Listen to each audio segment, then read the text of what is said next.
Hi, this is Nick Butler from the Charleston County Public Library. I'm here in White Point Garden at the southernmost tip of the Charleston Peninsula. You know, it's that park next to the Battery Wall that you see behind me. A lot of people don't know that this park has its own name, and it has since the 1830s. In 1836, the city of Charleston decided to take the real estate where I'm standing right now and turn it into the city's first official public park.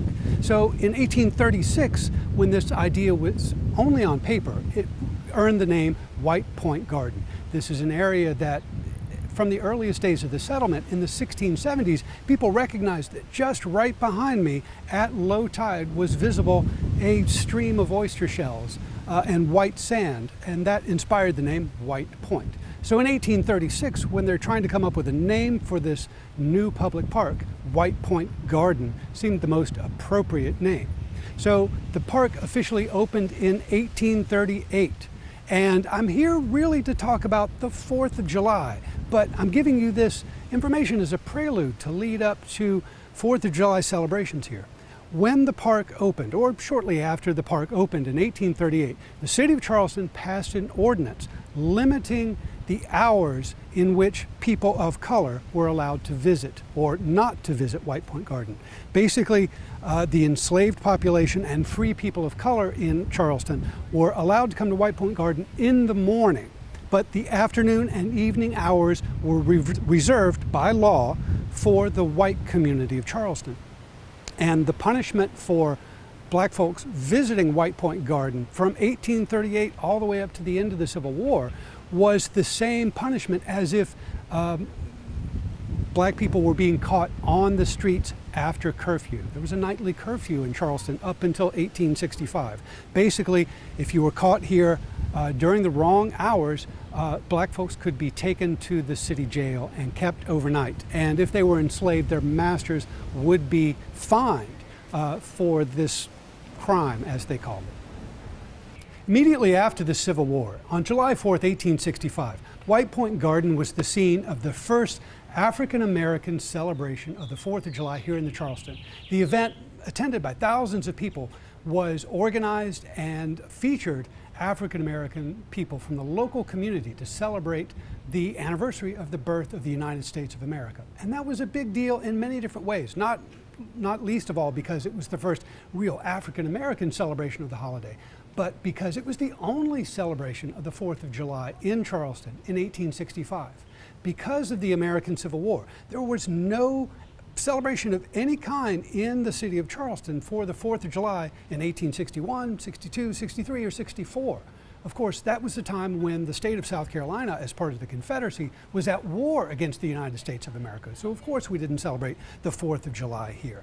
But immediately after the end of the war, the African-American community of Charleston adopted the 4th of July as one of the most important dates on the calendar. So Emancipation Day on January 1st, celebrating freedom from slavery, and July 4th, celebrating the American liberties that our Constitution guarantees. So just imagine coming to a 4th of July celebration here in White Point Garden in the years after the Civil War. You would have seen thousands of people. You would have seen lemonade and ice cream vendors. You would have seen groups of people listening to and playing music, and you would have seen people dancing. In fact, the big dance hit of 1876 was a new tune called the Too-La-Loo.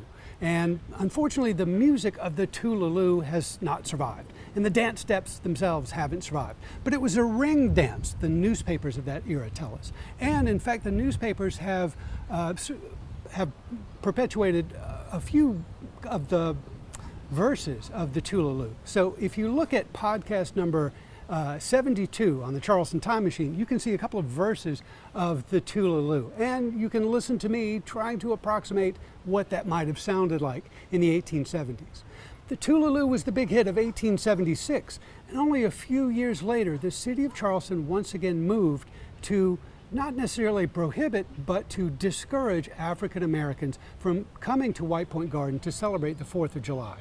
So in the spring of 1881, City Council of Charleston passed an ordinance prohibiting festive activities here in White Point Garden and prohibiting political speeches.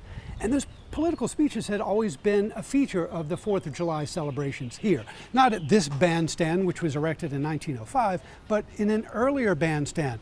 A member of the black community would stand here and read aloud the Declaration of Independence on the 4th of July to the gathered masses. But all of that ended with the celebration of 1880. In 1881, the black community was barred from having their large celebration here.